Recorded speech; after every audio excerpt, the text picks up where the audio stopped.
रायसेन के किले का रहस्य। दोस्तों, कहते हैं कि इंसान सोने का भूखा होता है, लेकिन क्या हो अगर आपके सामने ऐसा पत्थर आ जाए जो न सिर्फ लोहे को सोने में बदल दे बल्कि आपको अमृता भी दे दे। सोचिए, मौत आपको छू भी ना सके। ऐसा पत्थर सचमुच इस धरती पर कभी था, और कुछ लोग कहते हैं आज भी है, रायसेन के वीरान किले में छुपा हुआ। मगर उससे पहले चैनल को सब्सक्राइब करना ना भूलें और वीडियो को लाइक करें और कमेंट करें। रायसेन का किला भोपाल से करीब 50 किलोमीटर दूर।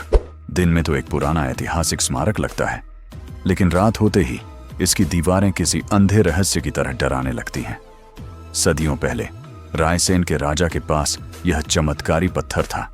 कहते हैं जब किसी ने लोहे की तलवार को इस पत्थर से छुआया तो वह तुरंत सोने में बदल गई। आसपास के राजा इसकी शक्ति से डरते भी थे और लालच भी रखते थे। बार बार युद्ध होने लगे। थक कर राजा ने इस पत्थर को किले के गहरे तहखाने में छुपा दिया, लेकिन किस्मत को कुछ और ही मंजूर था। राजा युद्ध में मारा गया और तब से वह पत्थर वहीं कहीं बंद पड़ा है, किसी को नहीं मिला। गांव वाले कहते हैं उस दिन से किले की दीवारें जैसे इस रहस्य को निगल गई हों। रायसेन का किला दिन में तो वीरान खंडहर लगता है, लेकिन रात होते ही टूटे दरवाजों से आती हवा अजीब सी फुसफुसाहट लाती है। गांव के लोग कहते हैं कि कभी कभी दीवारों के बीच से सोने जैसी चमक झलकती है।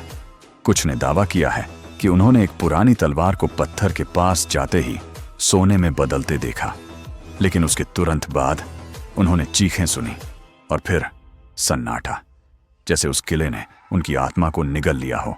जो लोग आधी रात के बाद उस किले में गए वे वापस लौटकर कभी कुछ बता नहीं पाए। 1857 के विद्रोह के दौरान एक अंग्रेज अफसर उस किले में गया। उसकी डायरी आज भी भोपाल की लाइब्रेरी में सुरक्षित रखी गई है।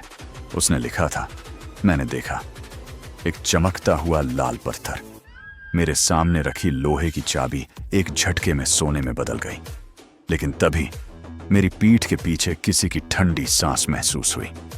मैंने पलट कर देखा, वहां कोई इंसान नहीं था, बल्कि राजा की परछाई खड़ी थी।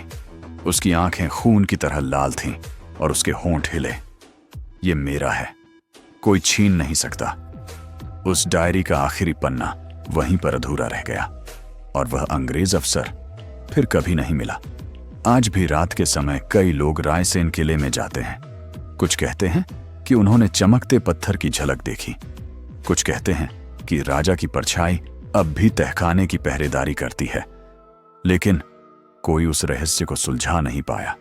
तो क्या सचमुच फिलॉसफर स्टोन आज भी रायसेन के किले में छुपा है, या फिर यह सदियों से चली आ रही कहानी महज एक भ्रम है? दोस्तों, शायद यह रहस्य कभी सामने न आए, क्योंकि कहते हैं जिसने भी पत्थर को पाना चाहा, किला उसे निगल गया।